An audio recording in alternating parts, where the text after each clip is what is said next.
আমন্ত্রণ জানাচ্ছি চ্যানেল 24 এর নিয়মিত আয়োজন ক্লেমন্ট বেয়ন্ডে গ্যালারিতে। আপনাদের সাথে আছি আমি আশিক রুদ্র। আজ আমরা কথা বলবো বাংলাদেশ আরব আমিরাত টি-20 সিরিজ নিয়ে, পাশাপাশি পাকিস্তান সফর নিয়েও আমরা আলোচনা করব। আমাদের সাথে আছেন একজন বিশেষ অতিথি, সবাই তাকে খুব ভালোভাবে চেনেন, ক্রিকেটার ইমরুল কায়েস। স্বাগত জানাচ্ছি আমাদের অনুষ্ঠানে। ধন্যবাদ আপনাকে। আমরা অবশ্যই আলোচনায় যাব, তার আগে জেনে নিতে চাই দেশ বিদেশের সবশেষ খেলার শিরোনামগুলো। দর্শক শুনছিলেন দেশ বিদেশের সবশেষ খেলার খবরগুলো। আমরা এখন মূল আলোচনায় যেতে চাই, যেটা বলছিলাম যে বাংলাদেশ আরব আমিরাত সিরিজ নিয়ে আমরা কথা বলবো। আমাদের সাথে আছেন ক্রিকেটার ইমরুল কায়েস। আমরা তার কাছে জানতে চাই যে গতকালে যে ম্যাচটা হলো, সিরিজের দ্বিতীয় ম্যাচ, বাংলাদেশ হেরে যাবে সেটা আপনি প্রত্যাশা করেছিলেন কিনা? ধন্যবাদ আপনাকে। না, আসলে কালকে যখন খেলা দেখলাম যে আপনার বাংলাদেশ 200+ রান করেছে, ওদের স্টার্টটা ভালো ছিল ব্যাটিংয়ে। আমি 17 ওভার পর্যন্ত ব্যাটিং দেখেছিলাম আরব আমিরাতের। তো আমার কাছে মনে হয়েছিল বাংলাদেশ এই খেলাটা জিতে যাবে, কিন্তু আনফর্চুনেটলি আমি যখন মিডনাইটে আমি উঠি, তখন দেখি আমি বাংলাদেশ হেরে গেছে খেলাটা। আমার কাছে খুব শক লেগেছে, কারণ সারপ্রাইজ, কারণ আমরা আরব আমিরাতের কাছে হারবো এখনও টি-20-তে, এটা আমি এক্সপেক্ট করি নাই। এখন দেখেন না, ক্রিকেট খেলা আপনার এটা একটা সাডেন গেম হতে পারে, হার জিত থাকবেই, বাট যে ওয়েতে আমরা ম্যাচগুলো হারছি, আগের ম্যাচটাও কিন্তু আমরা খুব ক্লোজলি কিন্তু আমরা জিতেছি, ওই ম্যাচটাও কিন্তু আমরা যে ডমিনেট করে জিতে নাই। তা আমার কাছে মনে হয় যে এতদিন পরে এসে যদি আমরা এইভাবে স্ট্রাগল করতে থাকি, তাহলে তো আমাদের জন্য আসলে একটা খুব দুঃখজনক বিষয়। তা তো অবশ্যই, কিন্তু আমার কথা হচ্ছে যে বাংলাদেশের এই যে আইসিসি সহযোগী দেশগুলোর কাছে হার, এটা কিন্তু একেবারে নতুন না, এর আগেও আমরা হেরেছি। বারবার কেন এই সহযোগী দেশগুলোর বিপক্ষে আমরা হারছি? এটা কি মানে ওভার কনফিডেন্সের কারণে, নাকি আমরা আসলে এদেরকে খুব একটা পাত্তা দিচ্ছি না, কিংবা মানে আসলে সমস্যাটা কোথায়? প্রথমত হচ্ছে যে এই ধরনের টিমের সাথে খেলতে গেলে আপনি অনেক বেশি প্রেশারে থাকে টিম, নাম্বার 1। নাম্বার 2 হচ্ছে আর একটা প্রবলেম যেটা হয় যে ম্যাক্সিমাম প্লেয়ারই থাকে আসলে আননোন ফেস। এদেরকে আপনি কোনোভাবে প্ল্যান করতে পারবেন না যে এরা কোন দিকে স্ট্রং, কোন দিকে উইক। হয়তো বা 2-1 ব্যাটসম্যান ছাড়া ম্যাক্সিমামই নতুন প্লেয়ার থাকে। তো এজন্য যে পারফরমেন্স অ্যানালিস্ট থাকে, সেই জিনিসটাকে আসলে আমি জানি না কতটুকু প্রেজেন্টেশন করে টিম মিটিংয়ে।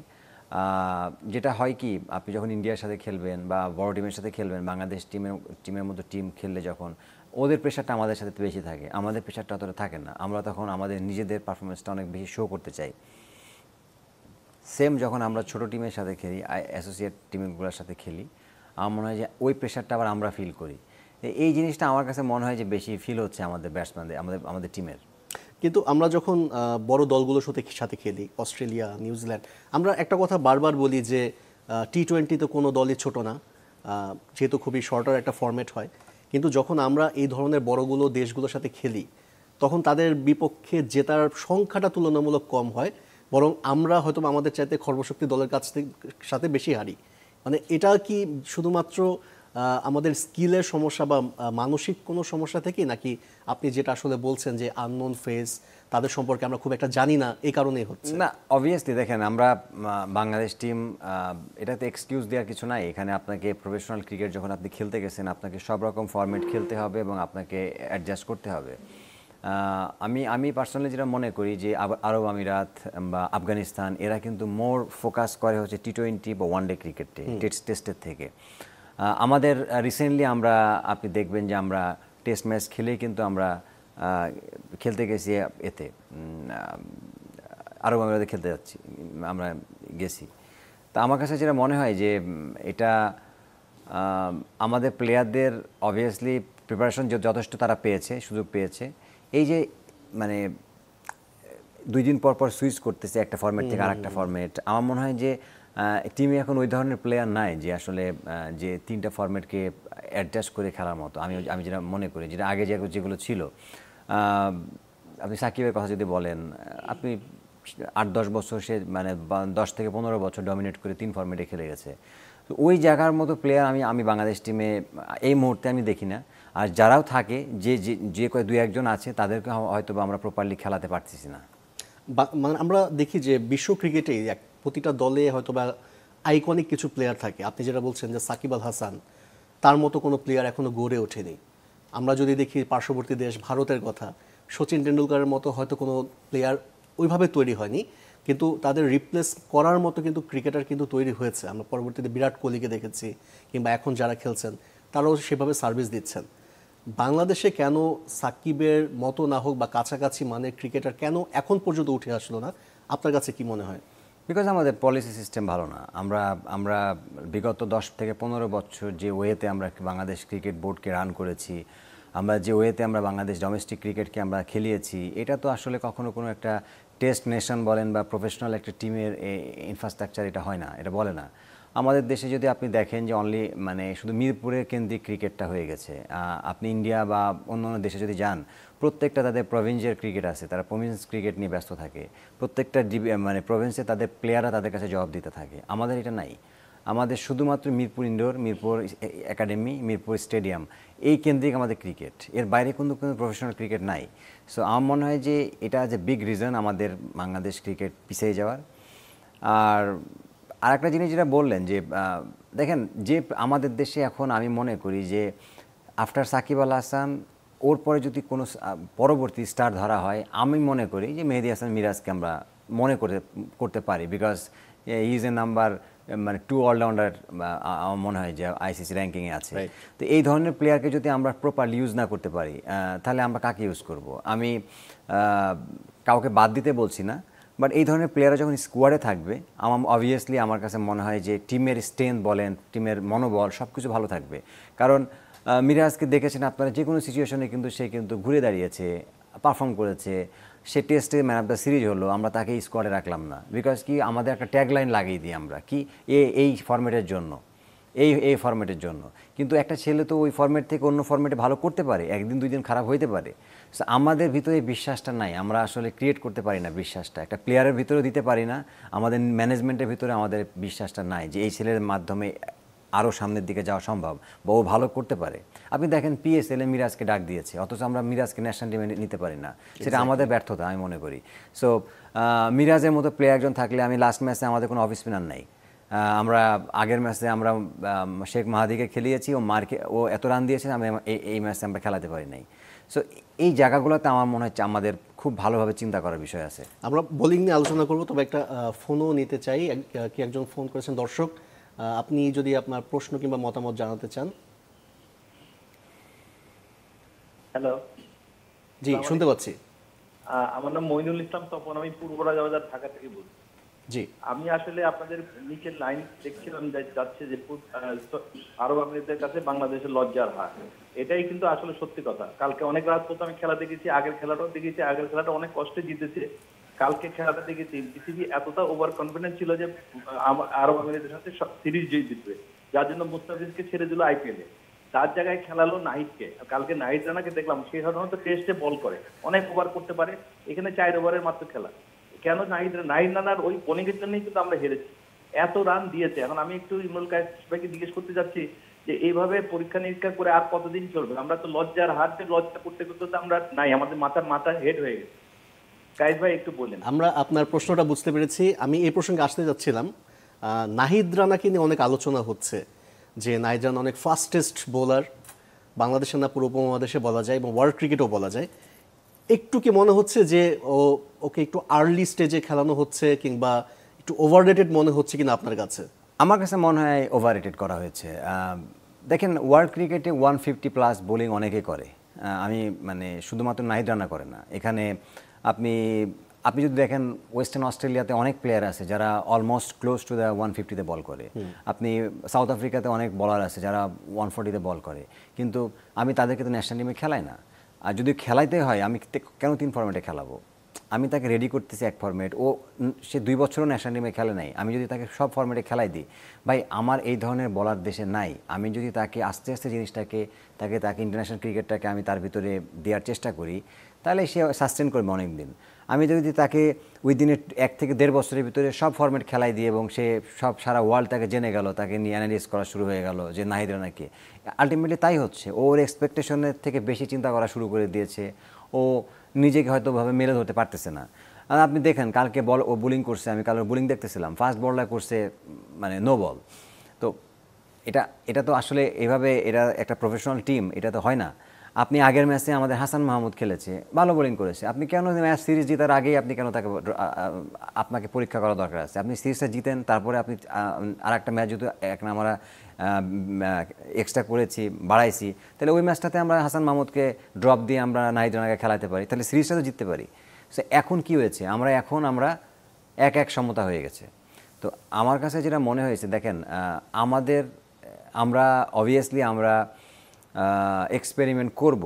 আমরা কখন করব? যখন আমাদের ওই লেভেলের আমাদের প্লেয়ার থাকবে, আমরা তখন এক্সপেরিমেন্ট করব। আমরা যদি এখন এই যে দর্শক যে ভাই বললেন যে আসলে ওনার খারাপ লেগেছে যে আমরা এখন আরব আমিরাতের সাথে যদি ম্যাচ হারি, অবভিয়াসলি এটা খুব লজ্জার ব্যাপার। আমরা অ্যাজ এ এক্স প্লেয়ার হিসেবে আমাদের খারাপ লাগে কখন জানেন? যখন আমরা দেশের বাইরে যাই, যখন মানুষজন আমাদের পারফরমেন্স নিয়ে কথা বলে, আমাদের খারাপ লাগে। আপনি দেখেন ইন্ডিয়ান প্লেয়াররা আজকে এক্স প্লেয়াররা তারা বিদেশে যায়, তারা অনেক গর্বের সাথে বলতে পারে যে আমরা মানে ফর্মার ক্রিকেটার। আমাদের চাওয়া পাওয়া এতটুকুই, বাংলাদেশ টিম ভালো খেললে আমরা অনেক গর্বের সাথে বলতে পারবো। তো খারাপটা এই কারণে লাগে যে আমাদের আসলে এক্সপেরিমেন্ট করার মতো এখন ওই পরিস্থিতি আমরা আসে নাই। হ্যাঁ ছিল, যখন আমাদের 4-5 জন সিনিয়র প্লেয়ার ছিলেন, ওদেরকে রেস দিয়ে আমরা কিছু প্লেয়ারকে খেলাতে পারতাম, বাট ওই টাইমটা হয় নাই। একটা ট্রানজ্যাকশন, একটা পিরিয়ড আমাদের চলতেছে। এই পিরিয়ডে আমার কাছে মনে হয় যে আমাদের যে টিমটা বেস্ট টিম করার, এটাই করা উচিত এবং করে যে কোনো টিমের সাথে খেলা উচিত। আপনি যে বললেন যে 3 ফরম্যাটেই খেলানো হচ্ছে, নাহিদ রানা এত অল্প সময়ের জন্য এসেছে, টেস্ট খেলালো, ওয়ানডে আবার T20, মানে এই ঘুরে ফিরে এইসব ক্রিকেটারকে কেন 3 ফরম্যাটেই খেলাতে হচ্ছে? মানে আমাদের কি ডোমেস্টিকে আর কোনো প্লেয়ার নেই? না, আমাদের ডোমেস্টিকে প্লেয়ার থাকুক থেকে বড় জিনিস হচ্ছে যে আমাদের স্কোয়াডেই তো প্লেয়ার আছে। এমন না যে আমাদের ডোমেস্টিক স্কোয়াডে প্লেয়ার নেই, আমাদের স্কোয়াডে প্লেয়ার আছে। আমি মুস্তাফিজকে আমি রেস দিলাম, আমি ঠিক আছে PSL পাঠিয়ে দিছি। আমি এখানে আমার তো আগেকার প্লেয়ার, আমাদের ইবাদত আছে, আমাদের খালিদ আছে, আমার অনেক প্লেয়ার আছে, আমরা তাদেরকে তো দেখতে পারি। নাহিদ রানাকে কেন ঘুরে ফিরে সব ফরম্যাটে খেলাতে হবে? আমি তাকে টেস্টের জন্য তৈরি করেছি, ওয়ানডের জন্য ঠিক আছে। আপনি T20 যখন দিবেন, তখন তো T20-তে অনেক ফাস্ট ক্রিকেট হয়। এখানে যখন মার খাবে তখন ওর অটোমেটিকলি তার নিজের ভেতরে ডাউট ক্রিয়েট হবে, সে তার ওই 2টা ফরম্যাটের জন্য সে আরও ডাউট হয়ে যাবে। আমার দরকার নাই তো, আমি তাকে আস্তে আস্তে তৈরি করি। যখন আপনার মেইন বলার, যখন বড় বড় টুর্নামেন্টে, ICC ইভেন্টে আমাকে এই ধরনের প্লেয়ারগুলোকে আমি রেডি করব, আমি তখন তাদেরকে খেলাবো। তো আমার মনে হয় যে আমাদের এই জায়গাগুলোতে আমাদের ল্যাকিংস আছে। আরেকজন দর্শক আছে আমাদের সঙ্গে যুক্ত হতে যাচ্ছেন। দর্শক, আপনার নাম বলবেন, পরিচয় দেবেন এবং প্রশ্ন কিংবা মতামত রাখবেন।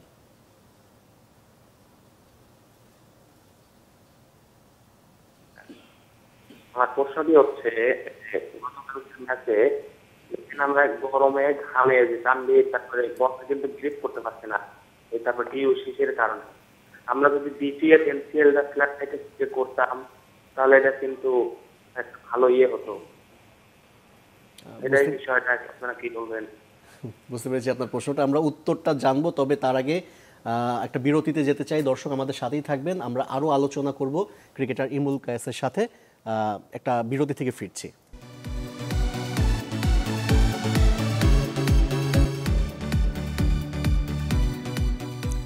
আমন্ত্রণ জানাচ্ছি ক্লেমন বিয়ন্ড গ্যালারিতে। আমাদের সাথে আছেন ইমরুল কায়েস। আমরা আলোচনা করছিলাম বাংলাদেশ আরব আমিরাত সিরিজ নিয়ে, যেখানে একজন দর্শক প্রশ্ন রেখেছেন যে বাংলাদেশের ডোমেস্টিকে যদি এই ধরনের ফ্ল্যাট উইকেটে খেলা হয়, তাহলে হয়তোবা বোলাররা আরেকটু বুঝতে পারবে যে এই ধরনের কন্ডিশনে কী ধরনের বল করতে হয়। এই ব্যাপারটার সাথে আপনি একমত কিনা? না, আমরা ফ্ল্যাট উইকেটে খেলি, আমরা 50 ওভারের গেমসটা খেলি। আমরা যেটা ডোমেস্টিক ক্রিকেট আমাদের ঢাকা প্রিমিয়ার লিগ হয়, ওটা খেলি। আমরা T20 ক্রিকেট আসলে অত বেশি খেলতে পারি না। BPL খেলি। এবার আমরা ভেরি মাচ লাকি ছিলাম যে আমরা কিছু NCL-এ T20 খেলতে BPL এর আগে দিয়ে, রাইট। তো এই ধরনের টুর্নামেন্ট যখন আপনার আরও বেশি হবে বাংলাদেশে, তখন বোলাররা বুঝতে পারবে যে আসলে কি হয় না হয়, যে কোন জায়গায় কি বোলিং করতে হবে। আপনি আসলে ওই একটা প্রিমিয়ার লিগের ফরম্যাট চিন্তা করে বা খেলায় আপনি গিয়ে ওইভাবে ক্রিকেট স্ট্যান্ডার্ড বা ক্রিকেট ডেভেলপ, এটা সম্ভব না আমি মনে করি। আমি জানি না মিরপুরে যাওয়ার আগে কি উইকেটে প্রিপারেশন নিয়েছে বা প্র্যাকটিস করেছে, but I am pretty much sure যে ব্যাটসম্যানরা যেভাবে ব্যাটিং করেছে দে আর কনফিডেন্ট, বাট বোলাররা তারা কি প্ল্যানে বোলিং করছে বা বোলিং কোচ তাদেরকে কি প্ল্যান দিচ্ছে ফ্ল্যাট উইকেটের জন্য, এটা আমি জানি না আসলে। আমি কালকে ব্যাটিং যখন করে আমি লক্ষ্য করছিলাম যে নতুন ব্যাটসম্যান যারা আসছে ব্যাটিংয়ে, বা ইভেন দো আপনার ওয়াসিম যখন ব্যাটিং করতেছিল, ওরা কিন্তু স্লোয়ার বল করলে কিন্তু ও সিঙ্গেলস নিচ্ছিল, কিন্তু আমরা তাকে স্লোয়ার বল না দিয়ে তাকে আমরা বেশি পেসে মানে বিট করার চেষ্টা করতেছিলাম। আমার কাছে মনে হচ্ছে যে কিছুটা হলেও মানে একটু চ্যালেঞ্জিং নিচ্ছিল বোলাররা, যে আমার এই আরব আমিরাত টিম আরও জোরে বল করবো, ওদেরকে আরও বিট করব। কিন্তু আলটিমেটলি তারা মানে প্ল্যানে আসলে সাকসেস হয় নাই। ওদেরকে স্লোয়ারটা বেশি করলে আপনি দেখবেন যে ওয়াসিমকে আউট করেছে কিন্তু শরীফুল স্লোয়ার করে। হ্যাঁ, সো আমরা এই জায়গাতে করি নাই, আমাদের ওই এক্সিকিউটটা করতে পারি নাই। আপনি যেটা বলছিলেন যে ব্যাটসম্যানদের কনফিডেন্স নিয়ে, আমরা দেখলাম যে দুটা ম্যাচেই, একটা ম্যাচে 200-র কাছাকাছি, একটা ম্যাচে 200+ করেছে বাংলাদেশ। মানে এটা কি আসলেই ব্যাটসম্যানদের কনফিডেন্সের কারণে, মানে ওদের স্কিলের কারণে, নাকি আরব আমিরাতের বোলাররা অর্ডিনারি মানের হয়তোবা সেখান থেকে একটা বাড়তি কনফিডেন্স পেয়েছে বাংলাদেশের ব্যাটসম্যানরা? অবভিয়াসলি ব্যাটসম্যানরা ভালো খেলছে। আপনি যে কোনো জায়গায় 200 রান করবেন এটা অবশ্যই ভালো একটা জিনিস, কারণ এটা ক্রেডিট দিতে হবে ব্যাটসম্যানদেরকে। But at the same time আপনাকে way of the bowling quality এটাও চিন্তা করতে হবে। আমার কাছে মনে হয় যে আরব আমিরাতের যে বোলিং আছে তাদেরকে মানে এই ধরনের স্ট্যান্ডার্ডের বোলিং বাংলাদেশের ব্যাটসম্যানরা খেলে ইউজ টু, নর্মালি খেলে, সবসময় খেলে। বাট যখন এক্সপ্রেস পেস আপনি খেলবেন বা অর্থোডক্স যে কোনো মানে ডিফারেন্ট বলার আপনি ফেস করবেন, এই ধরনের মানে বোলার তো নাই। ওরা জেন্টাল যে বলার থাকে, left arm spinner, off spinner, এগুলোই আছে, এগুলোই ফেস করতেছে। তো আমার মনে হয় যে যখন আমরা পাকিস্তানে যাব, আমরা খেলবো, ওখানে কীভাবে খেলবো, ওদের অনেক হাই কোয়ালিটি, ওদের ফাস্ট বলার থাকে, স্পিনার থাকে। আমরা যখন ইন্ডিয়ার সাথে আমরা 200+ করব, আমি তখন বুঝতে পারবো যে না আমাদের কোয়ালিটি কতদূর ডেভেলপ হয়েছে, আমাদের স্কিল ওয়াইজ আমরা কতটুকু আগাইছি। হয়তো এখান থেকে একটা কনফিডেন্স পাবে অন্তত ব্যাটসম্যানরা। তবে যেটা আসলে আমরা সবচেয়ে বেশি আলোচনা করি, বাংলাদেশের ব্যাটসম্যানরা হয়তো বা রান খরায় ভোগে কিংবা হয়তো বা খুব বড় স্কোর করতে পারে না, কিন্তু বোলাররা অন্তত দেখা যায় যে তাদের আসলে মোটামুটি 160-70-এর মধ্যে রেস্ট্রিক্টেড করে দেওয়ার মতো অ্যাবিলিটি তাদের আছে। তবে আমরা এই 2 ম্যাচে যেমনটা দেখলাম, বাংলাদেশে মনে হচ্ছে যে একেবারে কোনো প্ল্যানিং ছাড়া বোলিং হচ্ছে, কোনো লাইন লেন্থ ঠিক মতো নাই, কোনো স্মার্ট বোলিং নাই যেটা বলা হয়। এমনটা মনে হচ্ছে কিনা যে বাংলাদেশ বোলাররা একটু ওভার কনফিডেন্সের কারণে এমনটা হচ্ছে, নাকি আসলে তাদের আমার কাছে স্কিলের কোনো সমস্যা আমার কাছে মনে হয় নাই। আমার কাছে মনে হয়েছে যে তাদের প্ল্যানিং। আমি একটা ব্যাটসম্যানকে সে কোন জায়গায় স্ট্রং, কোন জায়গায় উইক, কোন বলটায় উইক, এটা আমরা হয়তো বা প্রপারলি অ্যানালাইজ করি নাই। কারণ দেখেন যতগুলো 2টা ম্যাচ আমরা খেলেছি, 2টা ম্যাচে কিন্তু স্লোয়ার বলে অত বেশি মারতে পারে নাই। আমরা কিন্তু স্লোয়ার বলটা করি নাই, আমরা এক্সপ্রেস পেস দেওয়ার চেষ্টা করেছি। কালকে নাহিদ রানার বল দেখছিলাম, তানজিদ সাকিবের বোলিং দেখতেছিলাম, ও মনে হচ্ছিল যে ও পেসে বিট করবে ব্যাটসম্যানকে। তা আসলে ফ্ল্যাট উইকেটে তো আপনি পেসে বিট করতে পারবেন না। ফ্ল্যাট উইকেটে আপনাকে অবভিয়াসলি চেঞ্জ অফ পেস করতে হবে, না হলে এখানে সম্ভব না। আর যেহেতু মানে ওরা ওই উইকেটে খেলে ইউজ টু, তো আমার মনে হয় যে এই জায়গাগুলোতে আমাদের একটু এটা কি মানে বাংলাদেশের সাথে মানে কোচিং স্টাফে মানে পেস বোলিং কোচ একজন থাকেন সবসময়? আমরা দেখি আন্দ্রে অ্যাডামস ছিলেন, শন টেটকে রিক্রুট করা হয়েছে, কিন্তু আমরা এই সিরিজে দেখছি না। আবার স্পিন বোলিং কোচের কথা যদি বলি, মুশতাক আহমেদ আছেন, কিন্তু তাকেও আমরা এই সিরিজে পাচ্ছি না। এই দুজনের না থাকাটা কি একটা বড় কারণ কিনা যে বাংলাদেশের বোলাররা সেই ঠিকঠাক মতো প্ল্যানিংটা করতে পারছে না বা মাঠে কোনো ঠিক মতো এক্সিকিউট করতে পারছে না? দেখেন, বোলিং কোচ আপনাকে একটা প্ল্যান দিবে, এমন না যে আপনাকে বোলিং কোচ মাঠে গিয়ে বলটা করাই দিবে। আপনি অ্যাজ এ বোলার হিসাবে আপনি এনাফ ক্রিকেট খেলেছেন, ন্যাশনাল টিমে খেলছেন, আপনার এতটুকু সেন্স বা আপনার সেই লেভেলের আপনার চিন্তাভাবনা থাকা আপনি উচিত যে আপনি কোন বোলারকে কিভাবে ও ব্যাটিং করলে কোন বলটাতে তাকে আমি বিট করতে পারবো বা আমাকে ডট বল করাতে হবে। আমার মনে হয় যে সবাই এতটুকু সে নলেজ আছে, এনাফ ক্রিকেট খেলেছে। সো বোলিং কোচ আপনাকে একটা প্ল্যান দিয়ে দেয়। আমার মনে হয় যে ম্যাক্সিমাম বোলাররাই ওইটা মাঠে যে ওই জিনিসটা অ্যাপ্লাই করতে পারে না। যারা স্মার্ট বেশি থাকে তারা হয়তো বা সব কিছু মনে রাখে। বাট আপনি যে জিনিসটা আজকে 10-12 বছর ধরে হ্যাবিট থাকবে যে আমি বাউন্সার মারবো, আমি ইয়র্কার মারবো, আমি কীভাবে পারফেকশন আমি এক্সিকিউট করতে পারবো, এটা আপনার ভিতরে কাজ করবে। আপনি জানবেন যে আপনি কতটুকু এখানে কনফিডেন্ট। তা আমার মনে হয় যে ওই জায়গাতেই আমাদের বোলাররা কনফিডেন্ট নাই, যে বিকজ আমরা সবসময় আমরা পেসে চিন্তা করতেছি আমরা বিট করব। যেটা স্লোয়ারের কথা বললাম, বারবার একটা কথা বলতেছি, স্লোয়ারে আমরা কেউ বাউন্সার মারতেছি না। যেটা মারতেছি কেন, বাউন্সারটা খুব ইজিভাবে আমরা বাউন্সার মারতেছি, ওরা দেখবেন পুল মারতেছে ওয়াসিম ভেরি ইজিলি। আমার কাছে যেটা মনে হচ্ছিল যে প্রেডিক্ট করতে পারছে যে বোলারটা কোন বলটা করবে। রাইট। সো এই জিনিসগুলো হয় কি, এই জিনিসগুলো বোলার থেকে আসতে হয়, যে বোলার কি মানে ব্যাটসম্যানের সাথে মাইন্ড গেম, ও কী খেলতে পছন্দ করে, আমি কী বল করব, ও কী আমাকে তাকে কীভাবে বিট করতে পারবো। তো এইগুলো আসলে বোলিং কোচ দিয়ে তো সব কিছু সম্ভব না, বা আপনাকে সব বোলিং কোচ সব কিছু করাই দিবে না। যে ব্যাটসম্যান তাকে এইগুলো করতে হয়। আমাদের সময় খুব কম, আমরা একটু জানতে চাই যে লাস্ট টি-20 এটা আসলে ছিল না সিরিজে, নতুন করে ইনক্লুড করা হয়েছে। এখন বাংলাদেশকে হয়তোবা সিরিজটা জিততে যদি হয় তাহলে এই ম্যাচে এই ম্যাচে জিততে হবে। এক্ষেত্রে আসলে একাদশটা কেমন হওয়া উচিত বা বাংলাদেশ আসলে কী ধরনের প্ল্যানে আগানো উচিত? আমার কাছে মনে হয় যে যেহেতু একটা ম্যাচ বিসিবির সাথে তারা নেগোশিয়েট করে বাড়িয়েছে, যেহেতু একটা ফুল সিরিজ হচ্ছে, আমার মনে হয় যে আমাদের সিরিজ জেতার জন্য খেলা উচিত এবং আমাদের বেস্ট 11টাই করা উচিত, আমাদের এক্সপেরিমেন্ট না করে। কারণ দেখেন, মানুষজন হতাশ হয়, মানুষজন কষ্ট পায়, ম্যাচ আমরা নিজেরাও খারাপ লাগে যে আরব আমিরাতের সাথে এখনও যদি ম্যাচ হারি। সো এত এক্সপেরিমেন্ট করার মতো আমার কাছে মনে হয় না এই পিরিয়ডে উচিত হবে। আগে আমাদের সিরিজ জেতাটা উচিত। অবশ্যই আমরাও চাই যে কোনো পরীক্ষা নিরীক্ষায় যেন না যাওয়া হয়। ইমরুল কায়েস যেটা বলছিলেন দর্শক, যে আমাদের আসলে সেই সামর্থ্য নেই যে আমরা আরব আমিরাতের দলের বিপক্ষেও কোনো পরীক্ষা নিরীক্ষায় যেতে পারি। আমাদের যে সেরা একাদশ আছে সেই সেরা একাদশেই আমাদের খেলানো উচিত এবং লাস্ট যে টি-20 আছে সেই ম্যাচটা বাংলাদেশ জিতুক এবং বাংলাদেশের মানুষের যে একটা হতাশা, সেই হতাশাটা অনেকটাই কেটে উঠুক, সেটা আমরা প্রত্যাশা করি। দর্শক, আপনারাও নিশ্চয়ই সেটা প্রত্যাশা করেন। অবশ্যই আমরা সেটা আশা নিয়েই আসলে আমরা শেষ করতে যাচ্ছি এই বিয়ন্ড দ্য গ্যালারি। এতক্ষণ সাথে ছিলেন, ধন্যবাদ সবাইকে।